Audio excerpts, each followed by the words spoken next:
Lincoln Riley. How insane, Aaron Murray, Jeez. it would have felt 2 years ago. Mm-hmm. The night when, actually, I know what night it was because it was the night when I had my child or was having my child, December 2nd, 2022. Yes. USC is sitting there. They're 11-1. They're going into the Pac-12 championship. Caleb Williams about to win the Heisman. Lincoln Riley looks like a home run hire. He's brought the Trojans back to the promised land. Everything is great. If I would have told you at that time that barely over a year later, there would be talk of firing him in Los Angeles, you would have told me I'm fucking crazy. You're and crazy. Yet, here we sit. Ever since that night against Utah, when Utah and Kyle Whittingham beat that ass in a submission, nothing has gone right. They lose that game. They absolutely blow a game in outstanding fashion. I mean, flabbergasting choke job against Tulane in the bowl. If you combine those two games, and last year they're now sub 500 since that moment. I mean, and as we're going to get into, it's not just on the field. It's not really going right anywhere for USC. Like this may sound crazy on the surface, but no, I think it's absolutely legitimate that this year could result in Lincoln Riley being fired. No, I mean, I'll take a step back further. When the move happened, when Lincoln Riley left Oklahoma and went to USC, the shockwaves that happened there, because there's talks about him going other places. The contract, because someone brought it up early in the chat, like, can you even get rid of him with the contract that he has right now? I remember he was one of the first few coaches that had the contract that included private jet miles. So he could fly anywhere on the private jet for USC. So like they went all in, and you can't blame him. The success that he had at Oklahoma, whether it was Heisman winning trophy quarterbacks, playoff appearances, first round picks, all that, like he checked off every single box. Sexy offense. And he came in there swinging right away. And for him to be able to bring his quarterback in Caleb Williams, who been in the year, I mean, you could not have asked for a better situation to say, hey, this guy knows me. He knows my system. I can take him from Oklahoma, go to USC, and voila, we have a Heisman Trophy winning quarterback that knows my system in year one there, and he can kind of rally the troops around him. So it was the perfect marriage, it seemed like. And then now some things start to unfold where, yes, losing season one, losing recruits, I think is the one of the worst things. Yeah. And then three, obviously, the big one is you're joining a tougher conference. And I know the Pac-12 was difficult last year. So like, let's give them a little bit of grace. The Pac-12 went out with a bang. It was by far the most competitive league in the country. It was the most competitive Pac-12 we've seen in a decade. It was one of the more competitive leagues. Whatever. I'm being just is pedantic the right word? I'm being a little annoying. I'm just saying I think the Big 12 was maybe the most competitive in terms of like top to bottom. But whatever, it doesn't matter. Top tier teams. It was up there. But the Pac-12 had more top tier teams. Yes, it was really good. So like you can kind of use that as a defense mechanism, but I think that the two big problems are that it's you're joining an incredible conference where you're not viewed as the USC brand as anywhere close to the top, and you're losing big time recruits. So then fans and administration now look at it as, is Lincoln Riley sustainable going forward? And it just does not look good going forward. We talk about paying people for future performance, kind of betting on them. We talked about that last week with Oklahoma. You're betting on the future that things are going well. You're recruiting well. You had a winning season. The dominoes are falling in your direction. Right now, the dominoes are not falling in the right direction for Lincoln and USC, and you're betting on the future not being that bright. And never forget, in all the Venables talk, Venables is cheap.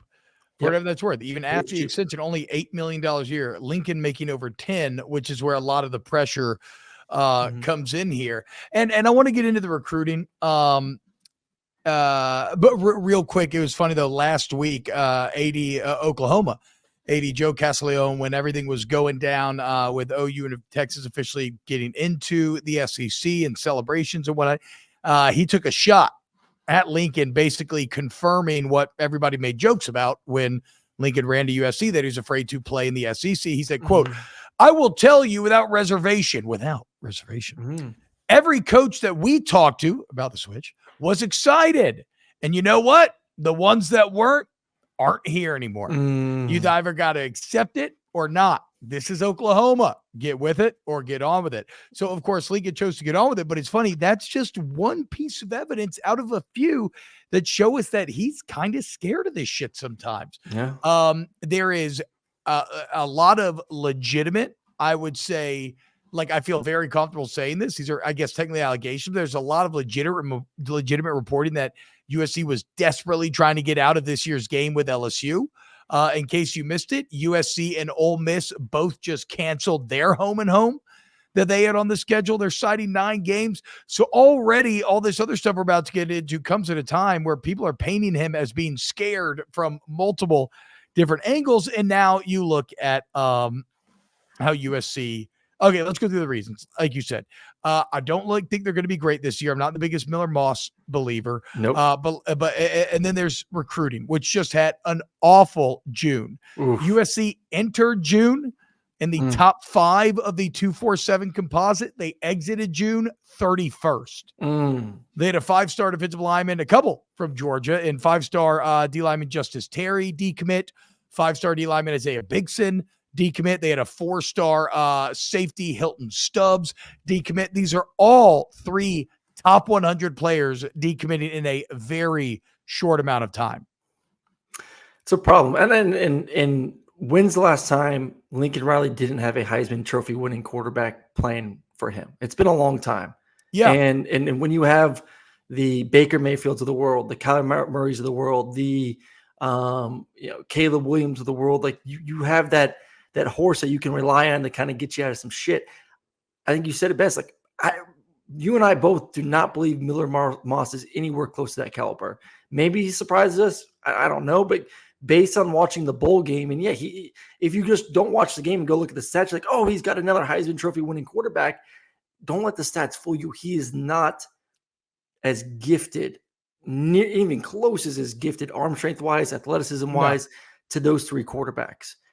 There will be a drop at the quarterback spot. There is no more Heisman guy that can bail you out of certain situations, that can win you football games, that can throw for 5-6 touchdowns every single week, that can make Heisman moments over and over and over again. So when you don't have that guy, which you've relied on for the majority of your career, what happens to your offense? What happens to your defense in your tougher conference? I mean, quarterback is the queen, like we talked about.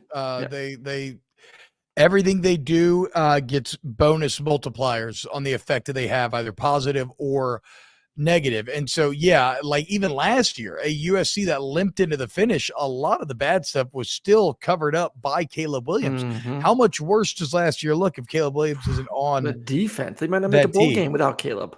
Now never forget that defense is actually still better than LSU's for whatever that's worth. But so the point is, how much pressure is on him? How much more pressure is on him? I guess he's the head guy, so he takes it no matter what. But going out getting the new DC, it doesn't matter. It doesn't. I mean, no. Do you anticipate the defense to be a little bit better, or no? The defense will be better. I think D'Anton Lynn's good. Yeah. I think Alex Grinch has unfortunately for Grinch, he has a proven track record of having pretty good recruits and just not being able to produce with them. Right. Yep. So I mean, even though he's now the DC at Wisconsin, somehow I think there's like a lot of evidence that says that maybe Alex Grinch is not a good defensive coordinator. Yeah.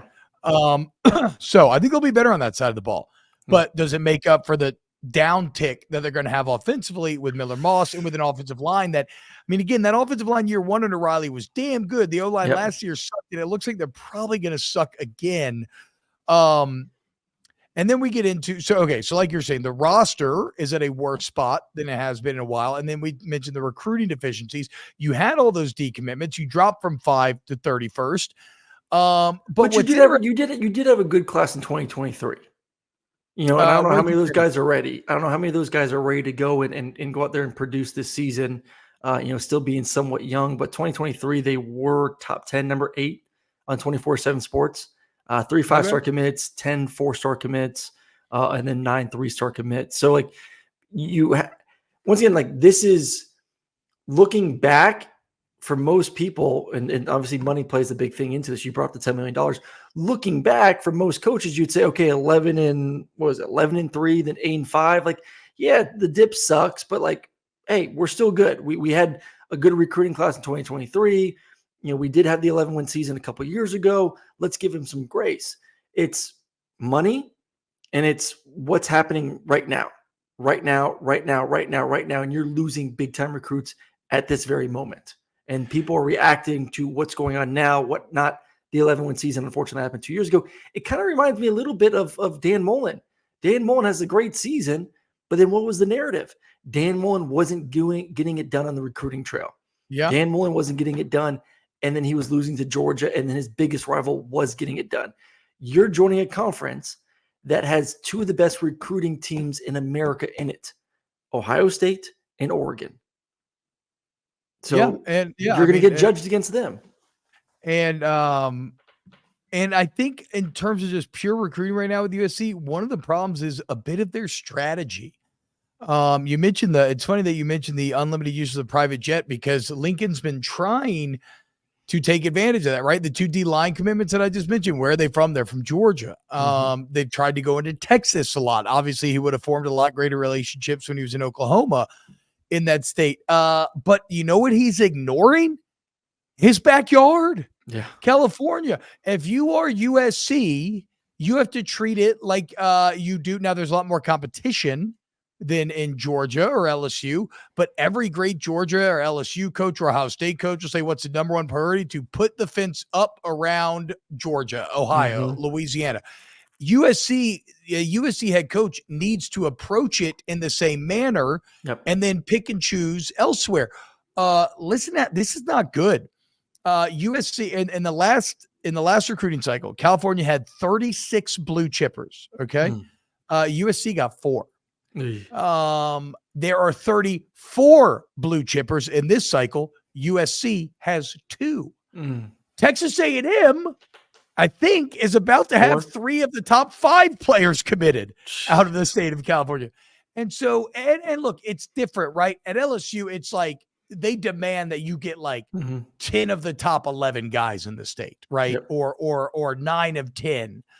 There's not a lot of room for, you don't have to get all 36. I mean, you can't obviously, right? The numbers, but you got to get more than 4. You have to get more than 2. You have to build through California and then dip into other states when you need to.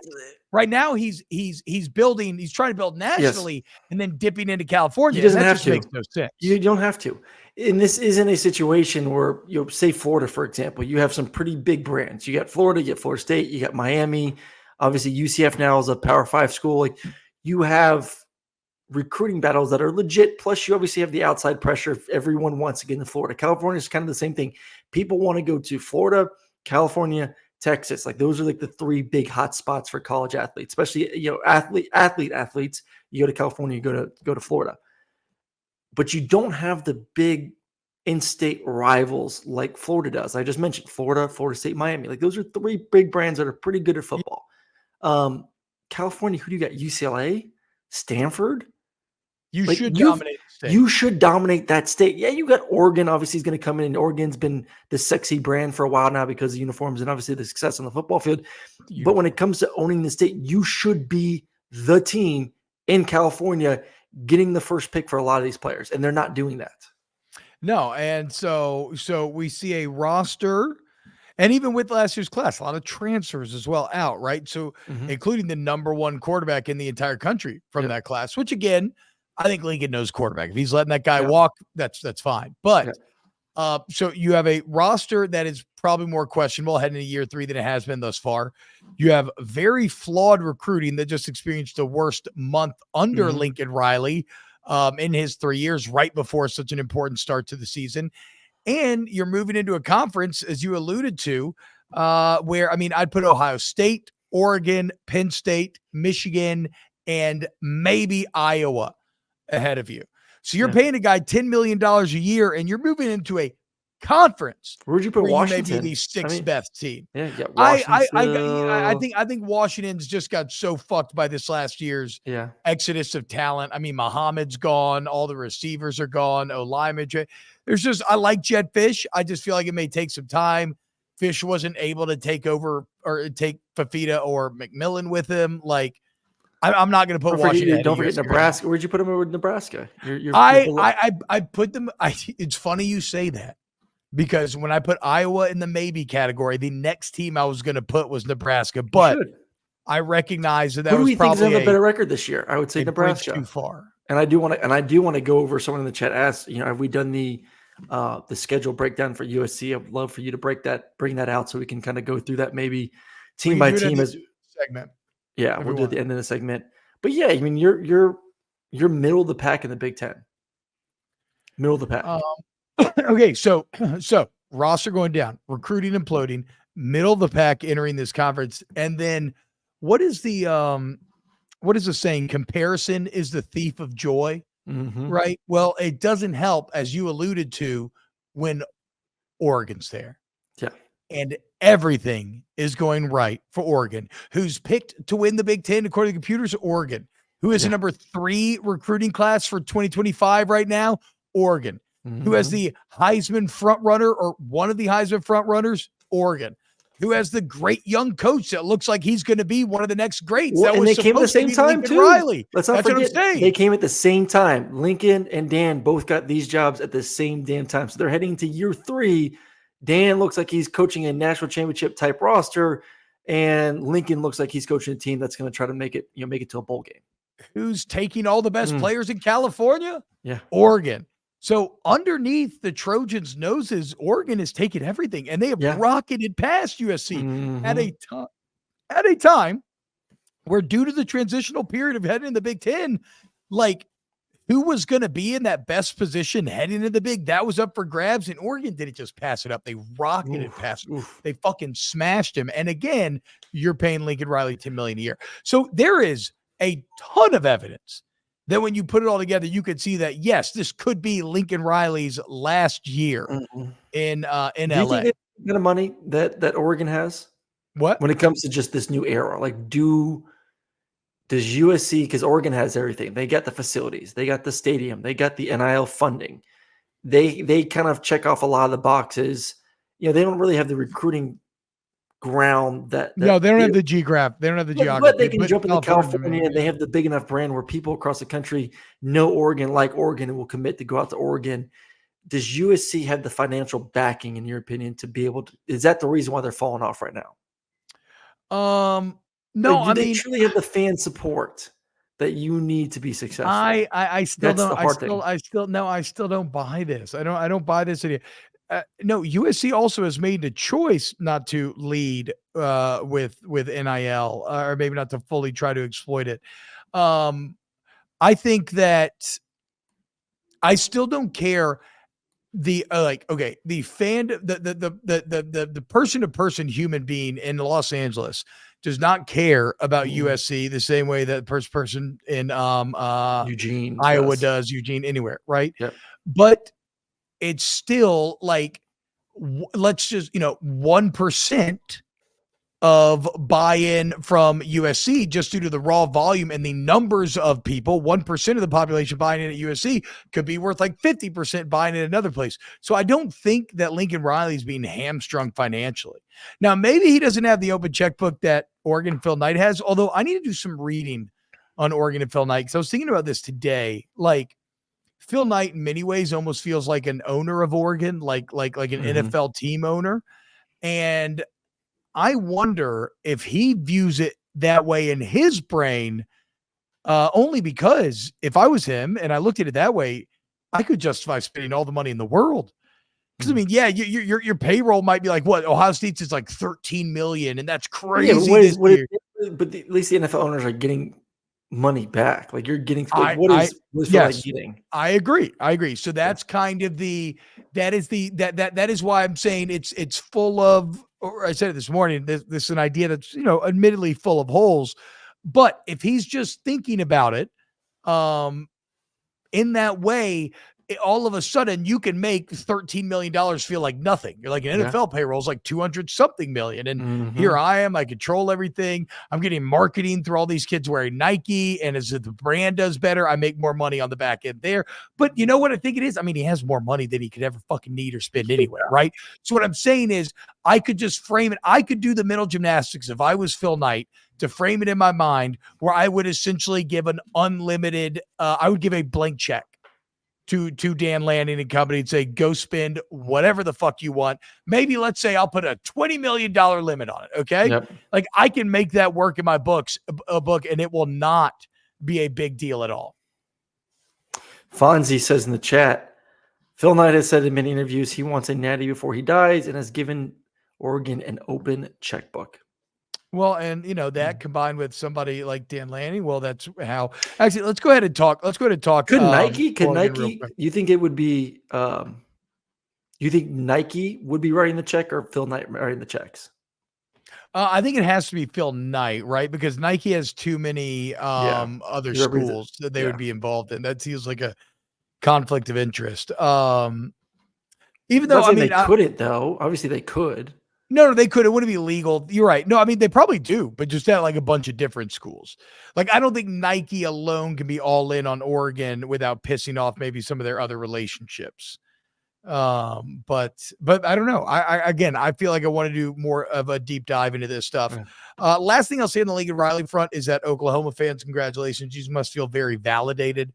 Yeah. I kind of made a lot of fun of Oklahoma for what I thought was kind of, sour grapes after Riley leaves. All of a sudden, like, oh, that guy sucks anyway, right? Just like a classic, like, end of relationship thing to do. That was sour grapes. You can't say he sucks anyways when he was leading you to multiple playoffs and multiple Heisman Trophy winners and multiple first picks in the draft. But what they tell you is that he kind of left a la Jimbo Fisher, where like they were gonna suck. I don't know if that's true or not, but that's what OU fans will tell you. And I mean, look, if he does not turn around at USC, he is just a newer Jimbo, newer Jimbo without a natty. Anyway, so OU fans, congratulations. Take your bow. Let's talk Dan Lanning. Do you want to do the record real quick? Do you want to run through the schedule? Okay. Yeah. Just run through it. Sure. We're going to do a neat with at some point. So we're on the topic. Okay. Here is your USC schedule. Let me make sure I have this written down. As we always say, we do your for sure losses, your toss-up games, and we use that as a metric for finding what your record will be. All right, so LSU in Vegas. I'm going to say that's Oh yeah, sorry, my bad. Come on, producer extraordinaire. Yeah, I know. Hold on, relax. I got a lot of tabs open here. Let's see. Where did you go? I probably should have closed. It's probably the one in between Pornhub and UJizz. I have not jerked off on a computer in years, Aaron. I'm an adult. Okay. I jerk off on an iPhone in the bathroom. Like everybody should. What are you? Are you still just, how do you get are you still exposing your far back to get on the belly? Well, no, the wet belly boys comes from being in bed or like somewhere where you're laying down. Yeah. The hotel and SEC Media Days next week. Yeah. I mean, it's a hotel, dude. What do you want me to do? I mean, come on, dude. Free lotion and hand towels. Yeah. Come on. All right, LSU. Are we saying toss up or for sure loss? I'm going loss. I mean, I kind of think for sure loss as well, but obviously I think I'm a bit biased. And LSU's been god awful in season openers. So like, okay, well, we'll maybe come back to that one. Utah State when at Michigan. I'll give them a loss. Okay, you going for sure loss? That's a long. They get the bye week though. I'll give that a toss up. They get the bye week. They got a bye week. It's not going to be cold. Yep. Would toss up. They Michigan, it's early in the season, so this new look Michigan may not have a ton of time to gel yet. Yeah. I will say this though, Michigan's going to be so much fucking better in the trenches, dude. Yes. Yeah. Like they will likely smash US. That'll be why they probably beat USC.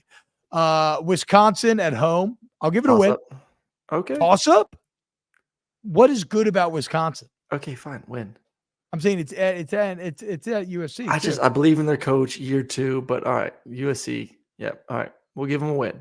Got to give them some Tyler wins here Van and there. Dyke. Do you believe in Van Dyke? I don't. That's right. Exactly. Tyler Van Dyke. All right, Minnesota. I'll say USC win. at Minnesota. We'll give them a win there. Penn State at USC. That's a hell of a trip for Penn State, but I we'll feel say like Penn that's State a for wins. sure loss. I feel like Penn State Yeah. wins that. Mm-hmm. At Maryland, I'll give them a win, although, I don't know. Rutgers, I'll give USC a win. What about at Washington?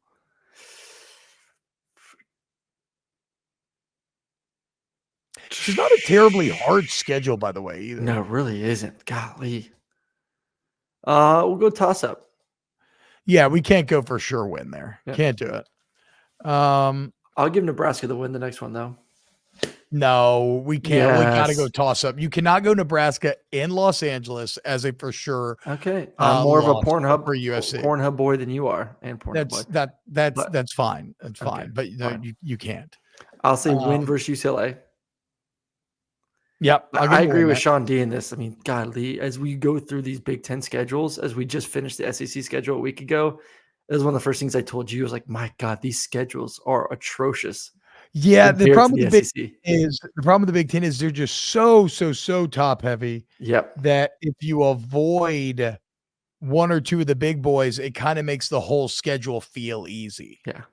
If you don't have Ohio State and Oregon in your schedule, you are. Yeah. Yes, which obviously SC does not. Yeah. Massive break for them here early on. Okay, so when it's all said and done, we got 3 for sure losses. We got 3 toss-up games. 2 of the toss-up games at home. I think you probably win Nebraska. I think you probably lose to Michigan. So that's going to put me right there at 7-4, with at Washington being the decider between 8-4 or 7-5. See, I'm more pro Nebraska than you. I think Nebraska has a chance to have a good year. Obviously, you do too. No. I mean, then you're looking at 6-6. So, which is why, I'm going to say 7-5. I think maybe if they split one of those Washington or Nebraska game, you get the 7-5. So I like the 7-5 record. Oh God, is Lincoln Riley fired if he goes 7-5? I'm betting he gets one more year and then he'll be fired. I don't. It goes back to the money once again. Like, I don't know if USC has the money to pay to buy him out. What is Lincoln Riley's buyout? I mean, I think that it would be, one, you got to find the money. And then 2, it comes down to what does the recruiting look like too? Like, where are they recruiting wise by the end of the season? If it looks like you're about to be, say, out of the top 20 in recruiting, then I think it gets really dicey for him. But if he finds a way to somehow get some kind of spark in the recruiting at 8 or 7-5 with the big buyout, I think you got to keep him.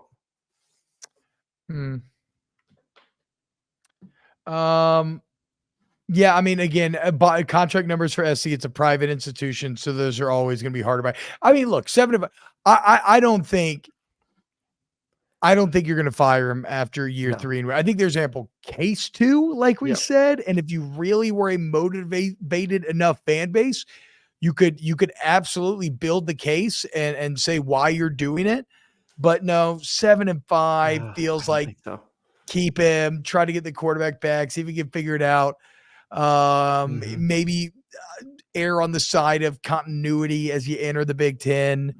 I think that's probably it. Still, it doesn't help. It doesn't help. The schedule is pretty damn easy. I mean, your toughest games are at Michigan, who's rebuilding with a new coach, first-year coach. Penn State, who has to travel all the way from the East Coast to your home. Yeah. And LSU, who's been awful in opening games, and then you get your biggest rival, Notre Dame, or one of your biggest rivals, Notre Dame, at home. So, but still, overall, it's not a very difficult schedule. The problem is, if I'm a USC fan and we go 8-4 with this schedule, I'm actually even more freaked out a bit.